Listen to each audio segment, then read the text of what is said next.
How to fix Roblox authentication error code 429. So hello guys, welcome back to my YouTube channel. In this quick tutorial I'll be showing you how you can easily fix Roblox authentication error code 429. So if you're also getting such error, so it may not be your fault.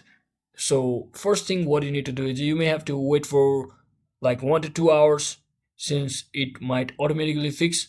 So the quick way to fix that issue is what you can instead do is just head over to your search bar and simply search in for view network connections, which is a control panel setting. So simply open it, and once you open it, you should see all of your networks and also the active ones. So since this is my only network and this is my only active network, simply I will just have to right click on it and just head over to its properties.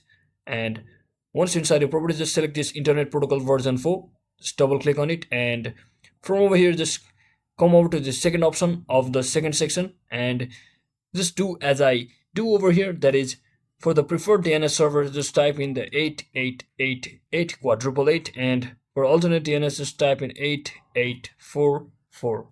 So once you do all of that, just click on OK and just make sure to restart your computer once and for all. And once you do that, your issue should be fixed successfully. So that is it for today guys. I hope this video was informational. If it was, don't forget to like and subscribe to the channel. See you on the next one.